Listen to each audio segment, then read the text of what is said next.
Hei, minun nimeni on Matti Heino. Yksi tutkimukseni aiheista on tällainen organisaatioiden iskunkestävyys. Ja tällä videolla käsittelen hieman tämmöistä paljon kysyttyä aihetta liittyen siihen, että miten tämä niin kuin, työn ja organisaatioiden muutos, mikä tuntuu olevan entistä vilkkaampaa. Miten se liittyy organisaatioiden kestävyyteen ja yhteistyön tarpeeseen? Ja tämä näkökulma, mistä mä lähestyn tätä aihetta, on tällainen niin sanottu Ashbin-laki, joka sen voi selittää tällaisen esimerkin kautta, että mä nuorempana kilpailin tämmöisessä lajissa kuin tainyrkkeily. Ja kun ollaan jonkinlaisessa tällaisessa niin kuin ottelutilanteessa kamppailulajissa, niin jos vastustaja pystyy heittämään sinua kohti 10 haastetta, jotain tekniikkaa, josta jokainen vaatii erilaisen vasteen, mutta sulla on vain 9 vastetta, niin se ottelu ei tule päättymään parhaalla mahdollisella tavalla sinun kannaltasi. Ja täällä niin kuin organisaatiokontekstissa me voidaan nähdä tämä asia tällaisen kohta näyttämäni kaavion kautta, joka on täältä lähteestä, missä se on selitetty, kun googlatte tämän, niin selitetty kaunopuheisemmin.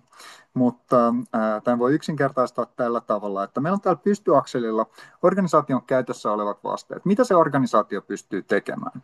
Että täällä oikealla on toimintaympäristön sille organisaatiolle esittämät haasteet, eli tässä tapauksessa vähän niin kuin se vastustaja siellä kamppailukehässä.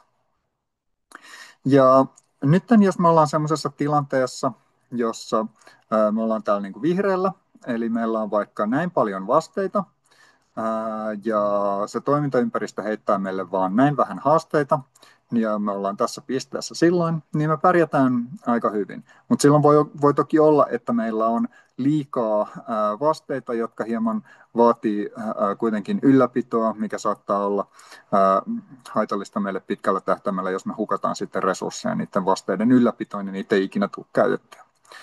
Okei. Toinen vaihtoehto on se, että me ollaan jossain täällä, että meillä on näin vähän vasteita, mutta toimintaympäristöllä onkin näin paljon haasteita, jolloin me ollaan täällä mustalla alueella ja me käristytään padassa joko pikkuhiljaa tai äkillisesti. Ja kaikkein paras tilanne meillä on, jos meillä on yhtä paljon haasteita tai hieman enemmän haasteita kuin mitä sillä toimintaympäristöllä, hieman enemmän vasteita kuin mitä sillä toimintaympäristöllä on heittää meitä kohti haasteita. Ja nyt yksi niin kuin, tärkeä asia tästä, että mikä tämä muutos on, mitä on tapahtunut. Se muutos on se, että ajan myötä meidän toimintaympäristöt on alkaneet muuttua monimuotoisemmiksi. Globaali maailma on yhteenkietoutunut, ja kun asiat kietoutuvat yhteen, niin silloin sieltä saattaa tulla enemmän ja enemmän erilaisia yllätyksiä. Ja mitä enemmän niitä yllätyksiä tulee, sitä useampiin asioihin meidän täytyy myöskin vastata. Ja jos meillä on sellainen organisaation rakenne, joka ei pysty vastaamaan näihin yllätyksiin, niin se paistuu. Eli jos me jaetaan maailma tällaiseen niin kuin 2 eri osa-alueeseen, joista täällä oikealla meillä on tämmöinen ehkä niin kuin perinteisesti yleisempi toimintaympäristö, jota voi sanoa tämmöiseksi niin kuin monimutkaiseksi. Ja sitten täällä vasemmalla on tällainen epävarmuuden toimintaympäristö, jota voi sanoa myös kompleksiseksi, jossa on huomattavasti enemmän tätä yhteenkietoutuneisuutta. Se ympäristö pystyy heittämään meitä päin paljon enemmän haasteita kuin mitä täällä monimutkaisessa ympäristössä. Niin me voidaan silloin katsoa, että minkälaisilla eri malleilla pystytään toimimaan näissä ympäristössä menestyksekkäästi. Ja tämä yksi kompleksisuustieteiden isä, joka on myös kirjoitti sen äskeisen lähteen, ja tämä on myös selitetty tämä asia täällä tästä niin kuin, tiimien käytön yhteydessä. niin hän puhui siitä, että hän on monta kymmentä vuotta pitänyt näitä tämmöisiä peruskursseja tästä aiheesta Ashbin Lakiin esimerkiksi liittyen. Ja sitten hän usein aloittaa sen kurssin silleen, että hän kuvailee tämmöistä niin kuin, perinteistä hierarkiaa, jossa on yksi henkilö siellä huipulla ja sitten muut siellä alla. Ja tämä yksi henkilö on aina niin kuin viime kädessä vastuussa näistä päätöksistä.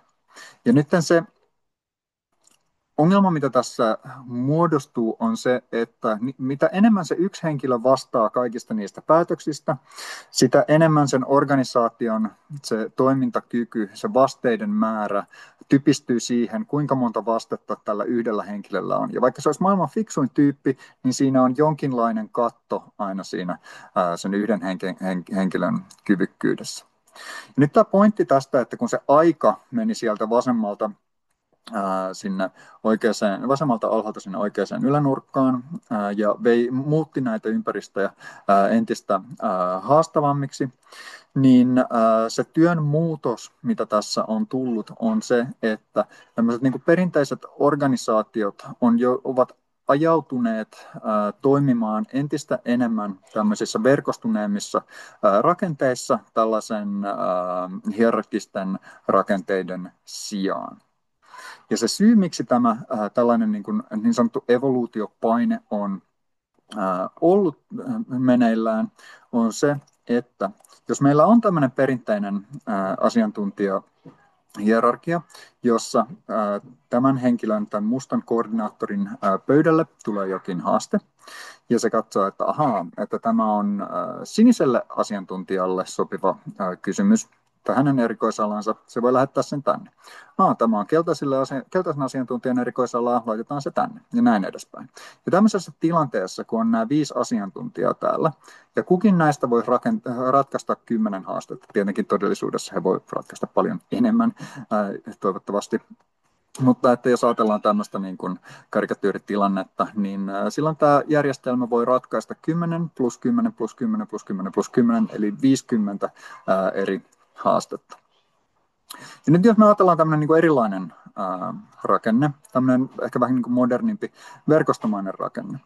Ja se syy, miksi maailma näyttää enemmän tältä kuin tältä monissa tilanteissa, ei kaikissa. Tämä toimii siis todella hyvin vielä sellaisissa tilanteissa, joissa ei ole niin paljon sitä ympäristön epävarmuutta, asioita, joita me tunnetaan hyvin ja näin edespäin. Mutta me tarvitaan tämmöinen niin kuin moniammatillinen tiimi, joka toimii verkostossa.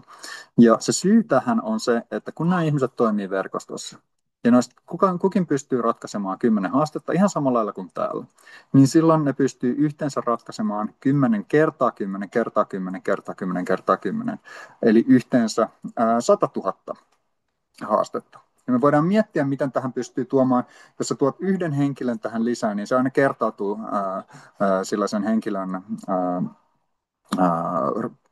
kyvykkyyden, ratkaisukykyjen määrän verran. Eli me voidaan tuoda sinne lisää henkilöitä, organisaatioita osallistamalla.